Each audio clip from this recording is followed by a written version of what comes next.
Boa noite, meus queridos irmãos. Saúdo todos com a graça e a paz do nosso Senhor e Salvador Jesus Cristo. Um olá especial também para os irmãos que estão nos acompanhando de forma virtual. Meus queridos irmãos, para quem não me conhece, o pastor já começou a apresentar. Eu sou o Giorgio, meu nome é difícil mesmo, então quem vier conversar comigo depois pode me chamar do jeito que entendeu. E nesse momento eu estou no 6º semestre da Faculdade Teológica. Eu tenho sentido esse propósito, essa vocação, esse chamado pastoral e, portanto, agradeço muito a oportunidade que cada um dos irmãos me deu nesse momento de me ouvir e permitir que eu pudesse compartilhar um pouco dessa vocação com os irmãos. Agradeço também ao pastor Aracaki por ceder o púlpito. E agradeço também a supervisão que eu tive do pastor Jesus na elaboração desse sermão. Pois bem, meus irmãos, nos dias de hoje, algo de muito interessante tem acontecido. Acontece que nossa geração, e eu digo isso principalmente aos jovens, não é à toa que hoje estamos aqui no mês de jovens, temos passado por uma tentação tanto quanto específica, que é a tentação do exibicionismo. Mais forte do que nunca, e eu acredito que é por causa das redes sociais, como TikTok, Instagram, YouTube e assim por diante, nós temos criado uma tentação, uma tendência muito forte de mostrar certas particularidades de nossas vidas. E raramente essas coisas são coisas desagradáveis ou coisas que não nos dão a atenção que nós queremos. Normalmente é o lado bonito da coisa. Uma das coisas que mais gera engajamento quando a gente está fazendo um tipo de post desse, parecido em redes sociais, principalmente hoje em dia como com TikTok, YouTube, enfim, são os tipos de postagens que demonstram que a gente tem algum tipo de piedade. Como assim? Posts que mostram, poxa vida, eu estava ali e eu distribuí 500 marmitas para moradores de rua. Ou fiz algo louvável, algo bonito nesse estilo. Fiz a reforma numa casa de uma pessoa que tinha necessidade e tudo mais. E no final das contas a pessoa ganha um baita de engajamento porque a gente acha isso bonito, a gente acha isso legal, a gente acha isso interessante. Mas a questão é que a piedade, a verdadeira piedade, não se encontra aí. Na verdade mesmo, a gente não usa muito a palavra piedade no nosso contexto evangélico brasileiro. É uma palavra que a gente foge um pouquinho do uso. Porque quando a gente pensa, uma pessoa piedosa ou ter piedade de alguém, quando a gente pensa no português brasileiro, a gente entende mais como ter pena de alguém ou ter misericórdia. Por exemplo, tenha piedade de mim, eu passei o dia inteiro fazendo tal coisa, deixa eu ficar de boa aqui, descansando, ou algum uso parecido.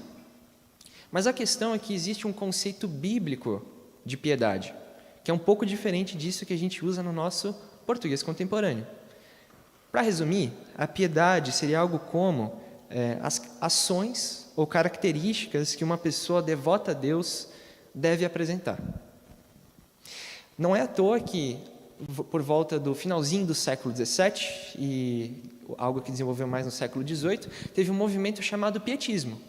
Foi um movimento de cristãos protestantes que, depois de ter passado um pouco da reforma protestante, no luteranismo, sentiram uma vontade, uma intenção de viver suas vidas cristãs de uma forma mais ativa, levar o seu cristianismo de uma forma mais particular. Não é mais só aquela religiosidade, não é só mais aquele nome que eu tenho de cristão porque meu avô era cristão ou coisa parecida. Agora eu tenho uma responsabilidade como seguidor de Cristo. E por isso teve o movimento do pietismo. Pois bem, hoje eu quero compartilhar com os irmãos um pouco daquilo que Jesus nos ensinou sobre a verdadeira piedade. Ou como a gente vai ver no texto que nós leremos logo em breve, as nossas obras de justiça. Como se devem dar essas obras de justiça? Para isso, eu quero ler o Evangelho de Mateus, capítulo 6. A gente vai ler a partir do versículo 1 até o 4 e depois do versículo 16 ao 18. Os irmãos que já tiverem encontrado, eu convido que se coloquem em pé. Estamos lendo aqui o Sermão do Monte, o trecho da Bíblia que a gente está olhando. Nós estamos olhando no relato de Mateus, que vai do capítulo 5, 6 e 7. E esse é o trecho, essa é a coleção de passagens bíblicas que a gente vai usar nesse mês de jovens. Muito bem, diz assim a palavra de Deus, Mateus capítulo 6, a partir do verso 1. Tenham o cuidado de não praticar suas obras de justiça diante dos outros, para serem vistos por eles. Se fizerem isso, vocês não terão nenhuma recompensa do Pai Celestial. Versículo 2. Portanto, quando você der esmola, não anuncie isso com trombetas, como fazem os hipócritas nas sinagogas e nas ruas, a fim de serem honrados pelos outros. Eu garanto que eles já receberam sua plena recompensa. Mas quando você der esmola, que a sua mão esquerda não saiba o que está fazendo a direita, de forma que você preste a sua ajuda em segredo, e seu Pai, que vê o que é feito em segredo, o recompensará. Agora, versículo 16. Quando jejuarem, não mostrem uma aparência triste como os hipócritas, pois eles mudam a aparência do rosto a fim de que os outros vejam que eles estão jejuando. Eu digo verdadeiramente que eles já receberam sua plena recompensa. Ao jejuar, arrume o cabelo e lave o rosto, para que não pareça aos outros que você está jejuando, mas apenas a seu Pai que vem em secreto. E seu Pai que vem em secreto o recompensará. Amém. Os irmãos podem se assentar.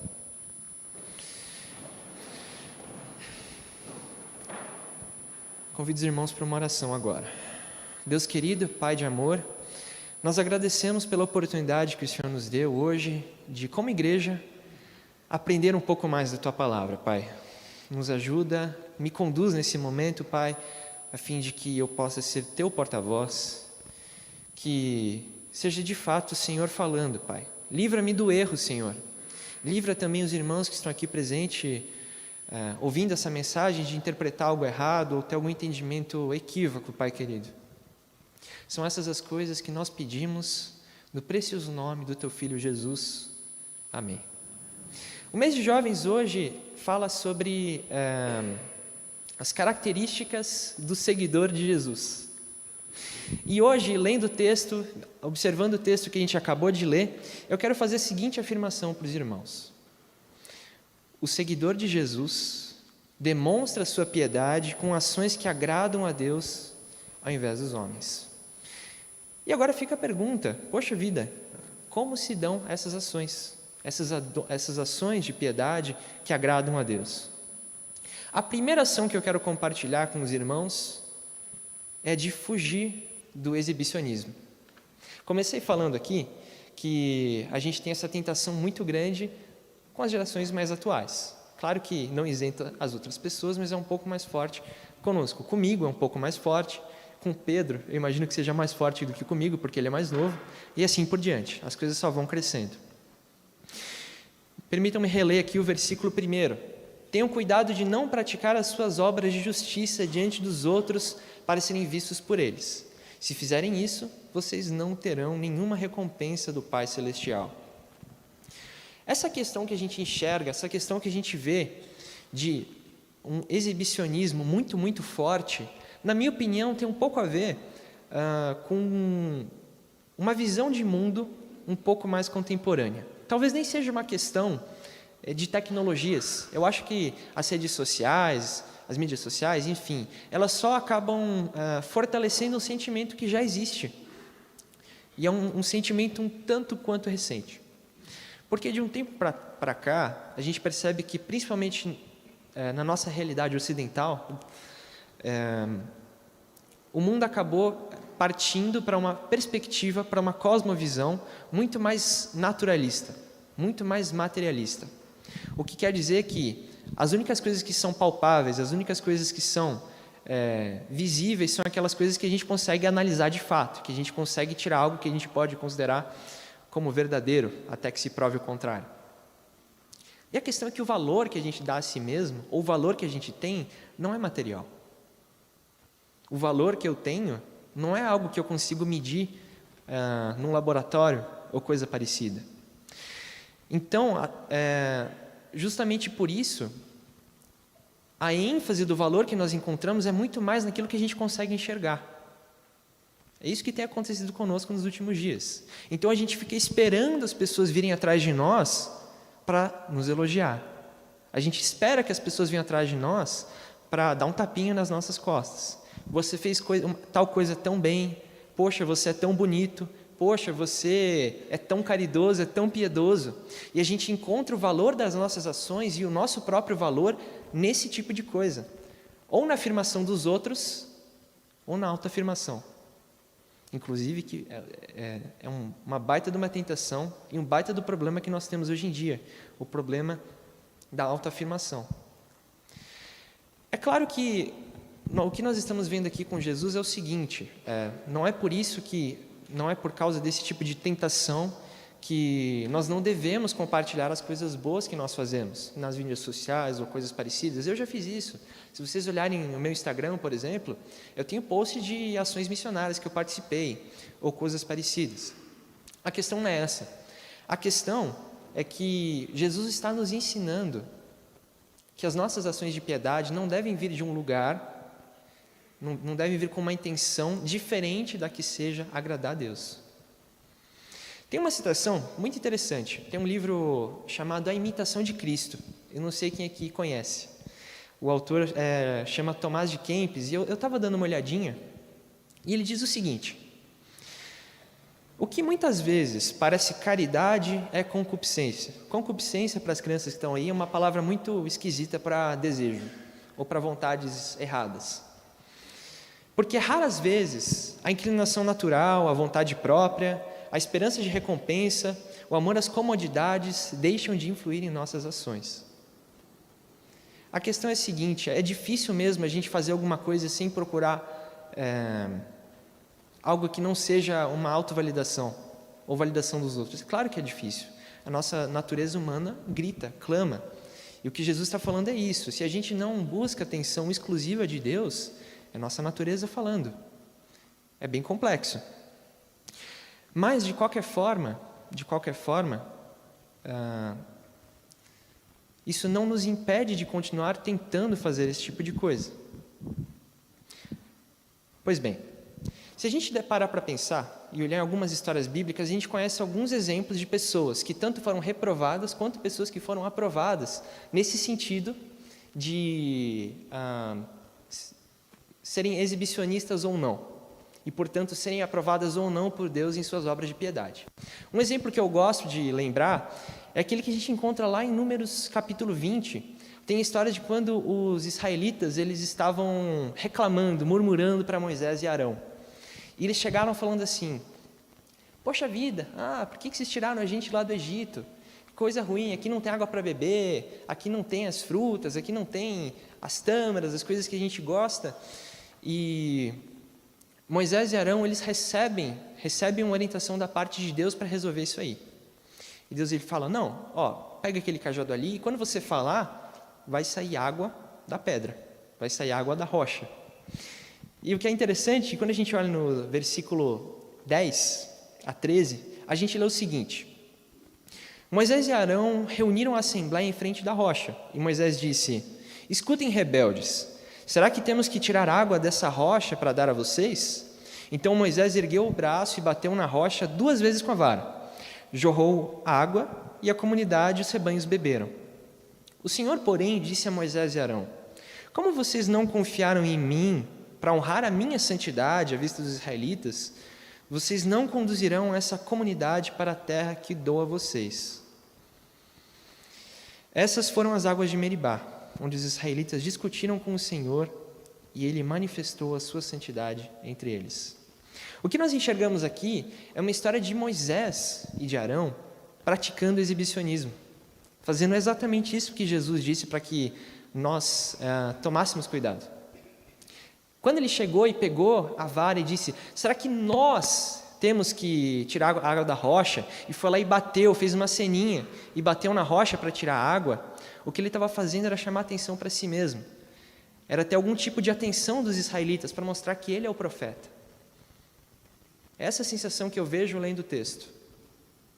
E por causa disso, as palavras de Jesus se cumprem, obviamente, que o texto de Mateus é posterior, mas a gente vê as palavras de Jesus se mostrando verdadeiras aqui em Números. Moisés perdeu a recompensa do pai. Ele não herdou, ele não foi com os israelitas para a terra de Canaã. E se a gente olhar o versículo 21, o capítulo 21, Arão já morre. Então ele também, obviamente, os dois receberam o mesmo castigo. Ultimamente a gente também vê uma coisa muito parecida na nossa sociedade, no mundo corporativo. Tem diversas empresas que fazem esforços imensuráveis para agradar ideologias e movimentos sociais específicos.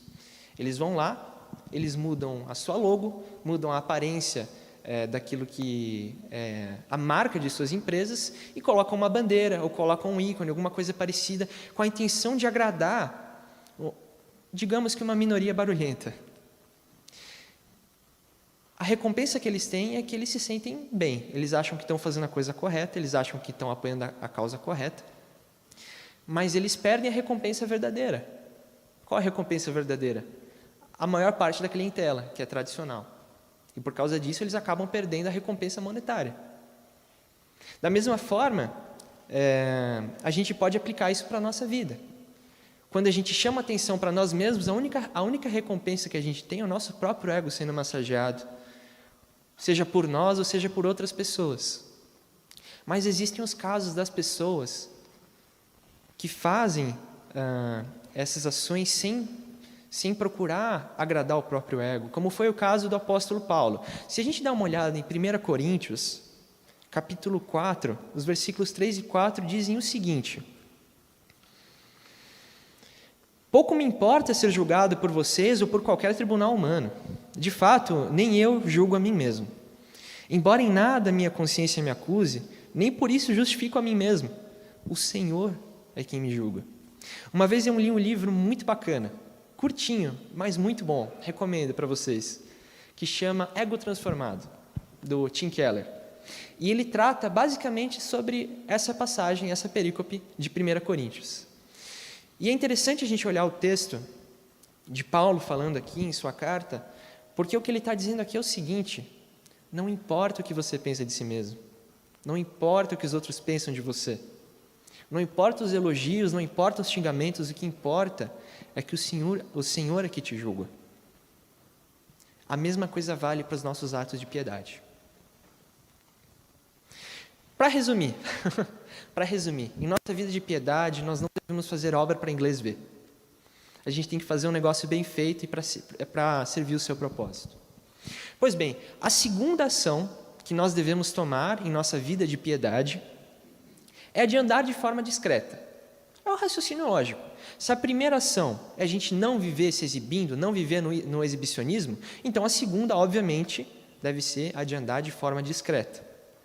Se a gente voltar ali para o versículo 3 e 4 de Mateus capítulo 6, a gente lê o seguinte: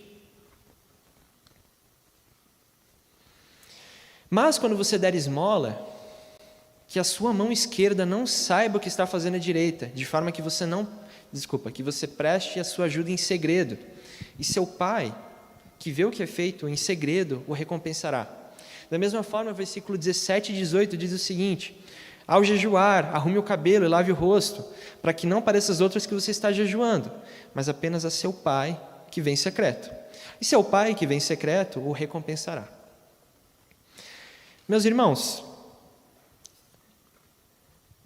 quando a gente olha para esse texto, quando a gente olha para isso que Jesus está falando, o que a gente está enxergando, o que a gente está observando, na verdade, é um choque de perspectivas, um choque de ideias. Porque se a gente reparar na forma que o judeu pensava antes e pensa até hoje, e a forma que nós cristãos pensamos, a gente tem uma diferença fundamental, principalmente nesse sentido de piedade.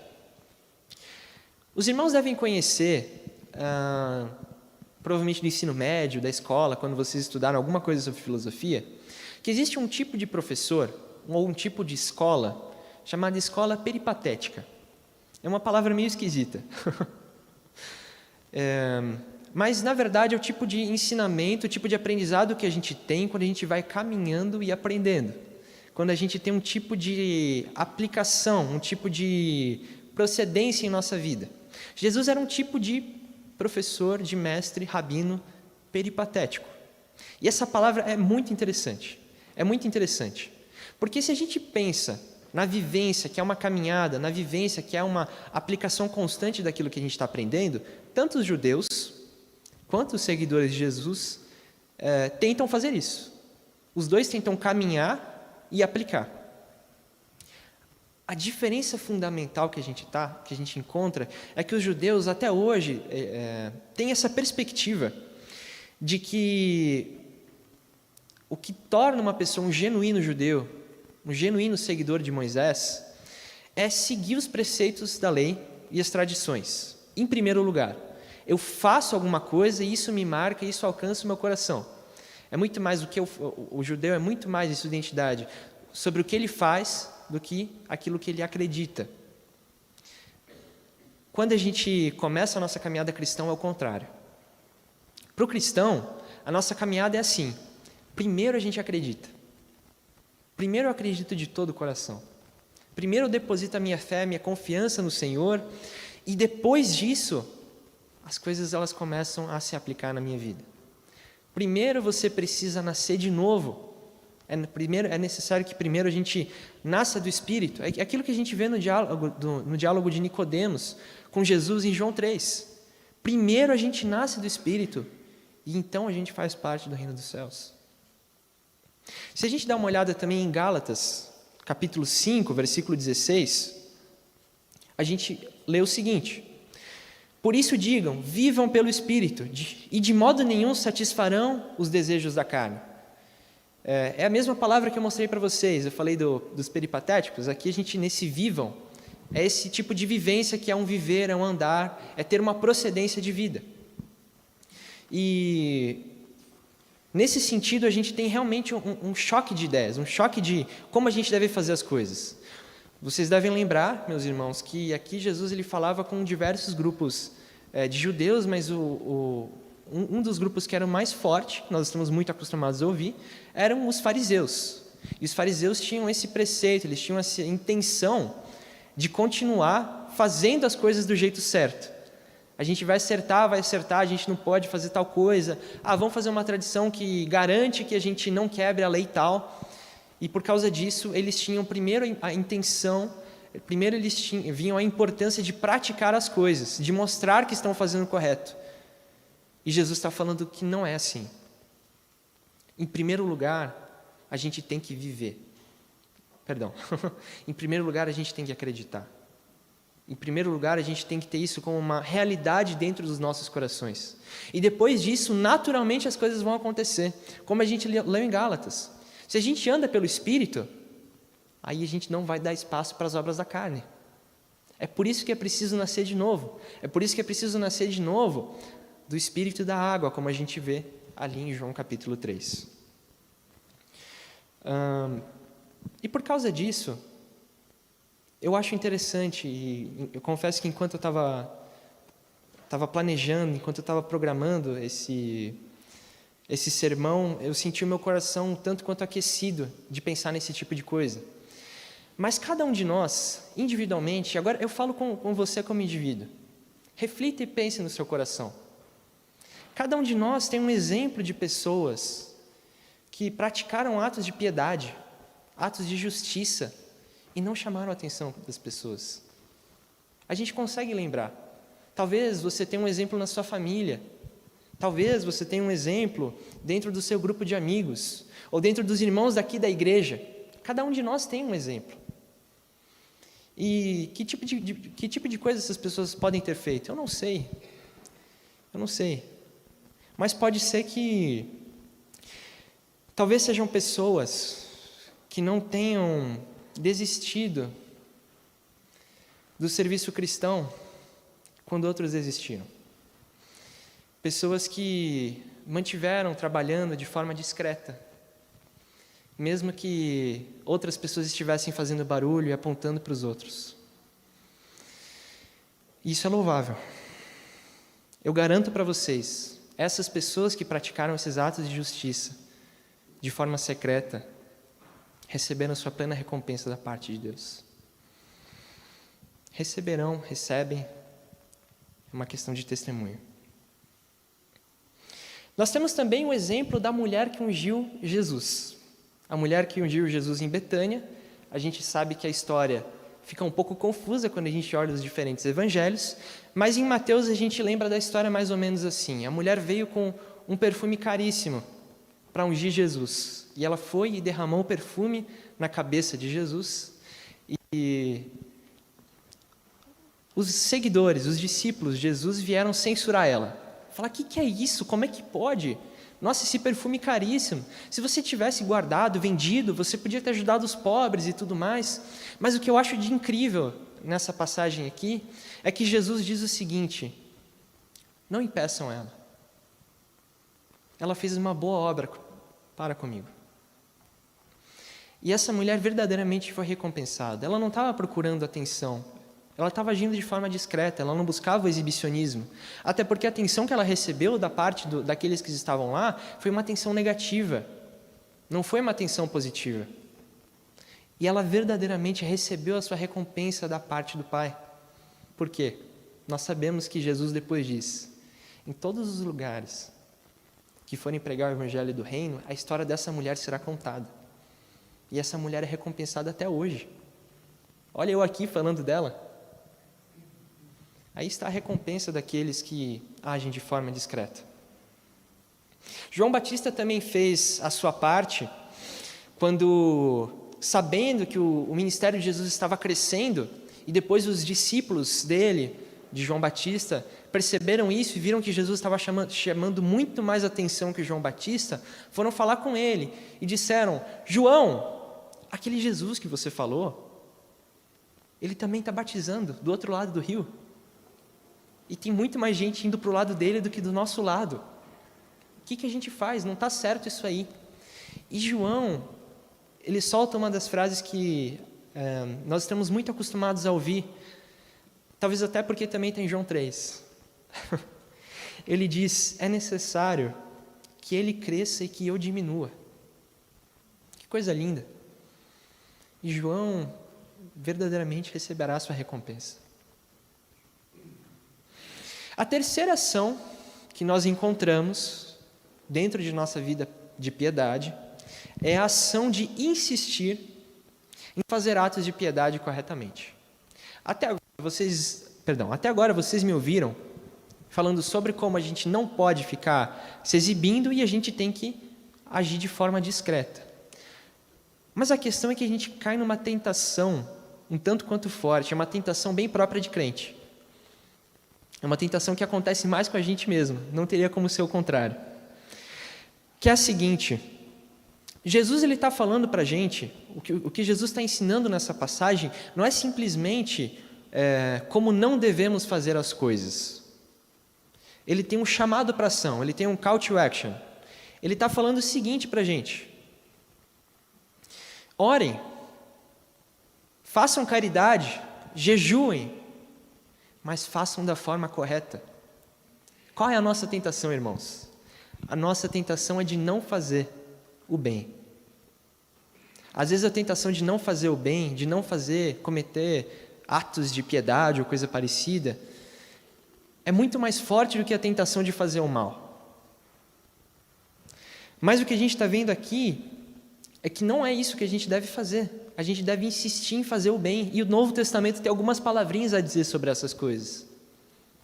Em primeiro lugar, a gente vê a parábola dos talentos. Eu não vou ler. Os irmãos conhecem. Vem um mestre com seus servos e ele entrega talentos para cada um deles. Cada um com quantidades diferentes. O talento era uma questão monetária, uma forma de medir uma quantidade de dinheiro. E ele dá uma quantidade X para um. Ele dá metade disso para o outro e para o outro dá menos ainda. Para os dois primeiros eles pegam todos aqueles talentos e lhes dão um jeito de aplicá-los de uma forma que seja conveniente. Os dois dobram a quantidade que tinham e o mestre diz, muito bem, mestre, servo bom e fiel. Foi fiel no muito ou foi fiel no pouco? Eu lhe porei sobre muito, eu lhe porei sobre ainda mais. E eles receberam a recompensa porque agiram de acordo com a instrução que receberam. Agora o último decidiu não fazer nada com os talentos que ele recebeu do seu mestre. Ele escondeu, enterrou, porque não queria fazer errado, não queria perder e não queria depois levar um puxão de orelha do mestre.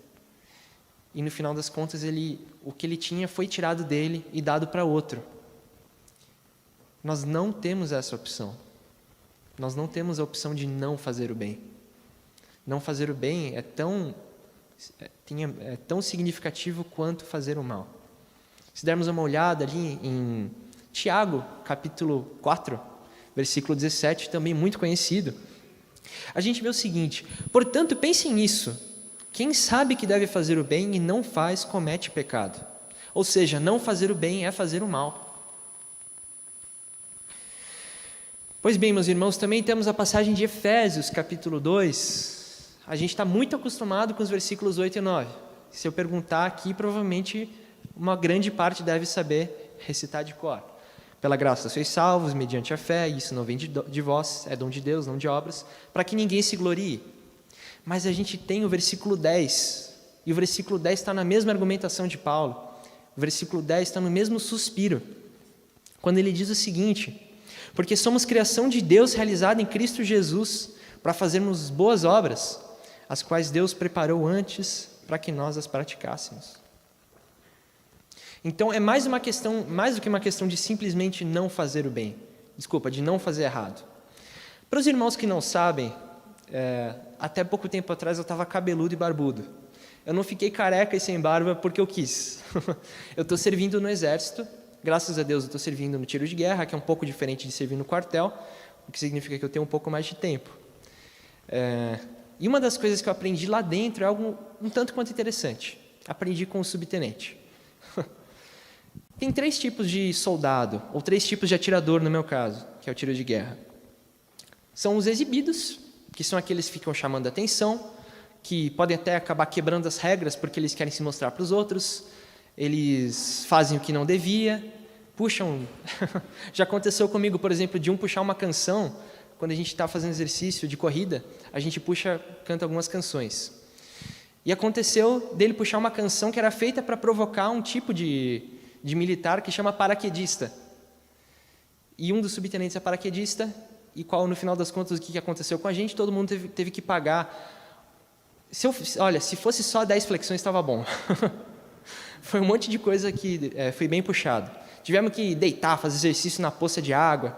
Enfim, tem esses aí. E esses estão errados, porque eles são exibidos e eles quebram as regras. Tem outro tipo. O segundo tipo são aqueles que são os moitas.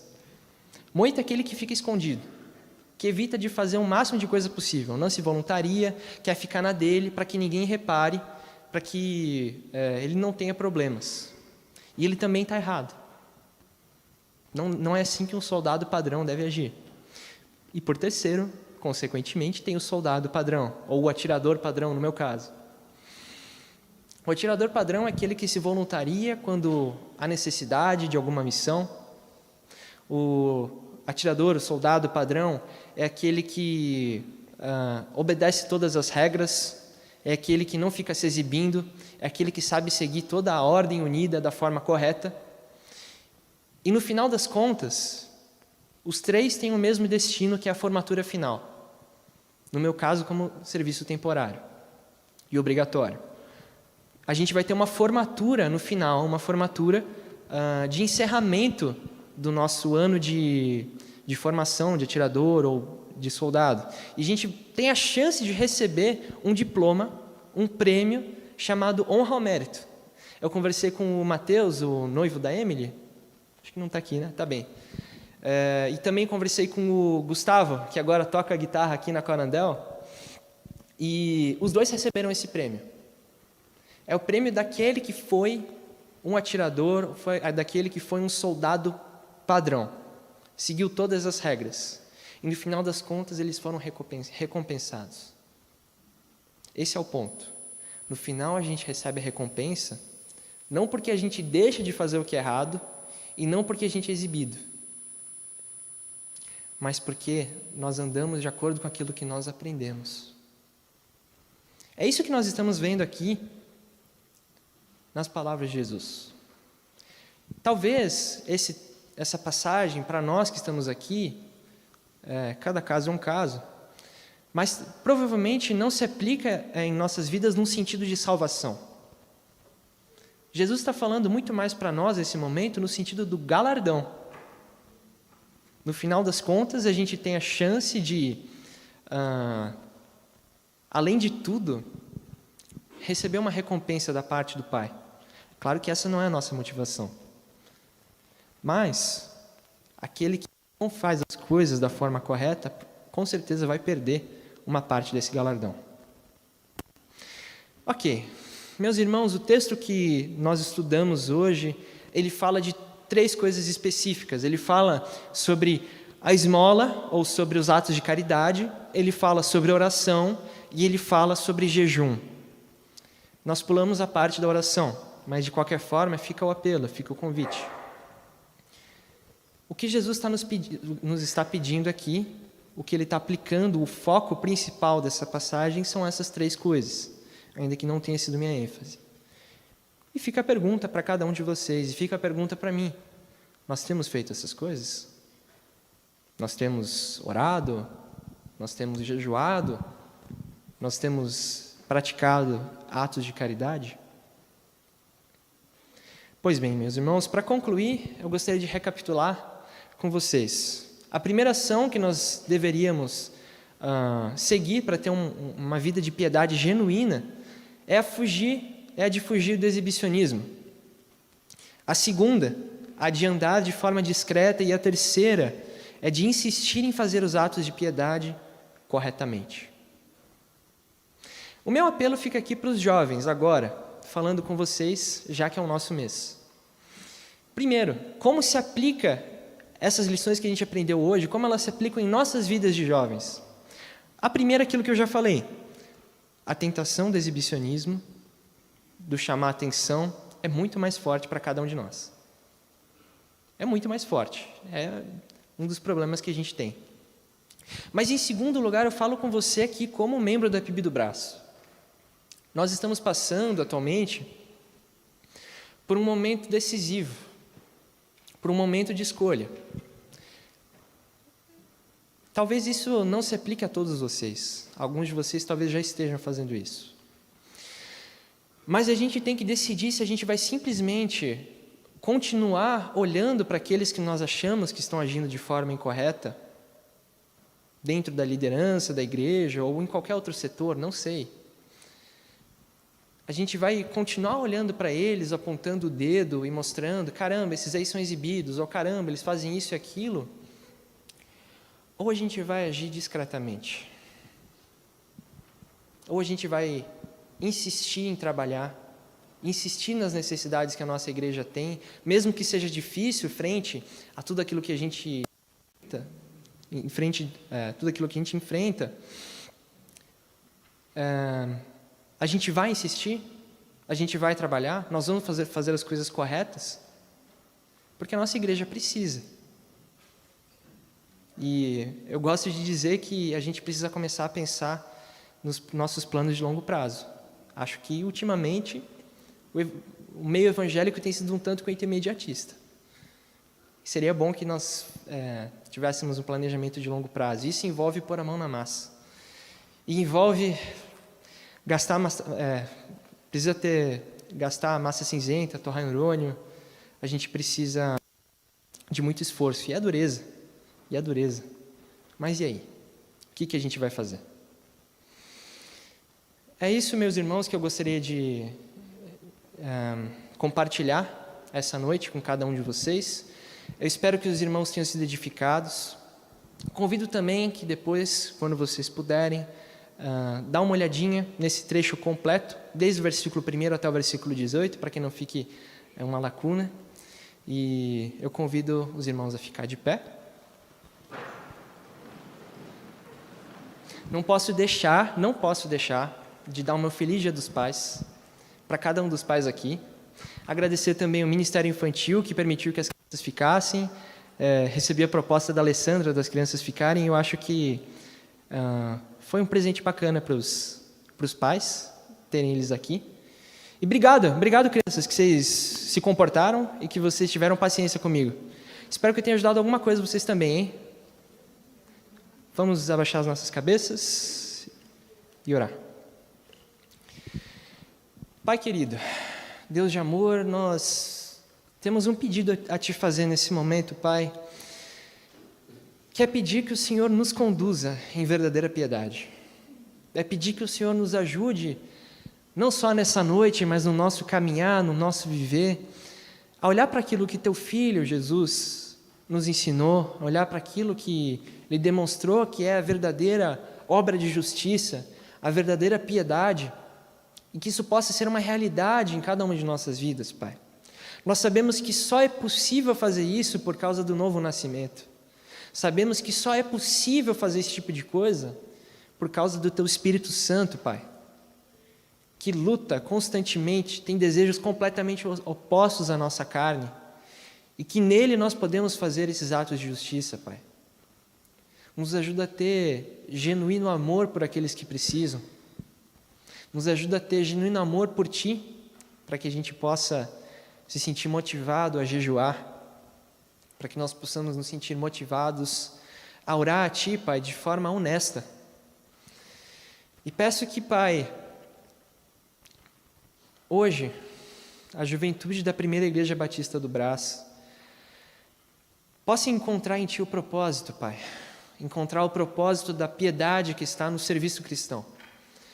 Que cada um de nós tenhamos a iniciativa e a vontade, Pai, de Te servir genuinamente, de pensar no amanhã e tentar encontrar onde a gente se encaixa, Pai. De seguir o exemplo daquelas pessoas que nós já temos visto aqui no nosso meio, de que sofrendo, de que com dificuldades em suas vidas, mantiveram no serviço cristão. Não foram embora quando outros foram, Pai. Nos ajuda a seguir esse exemplo e nos ajuda, Pai, a amar a igreja que nós temos. São essas as coisas que eu peço no Teu precioso nome. Amém.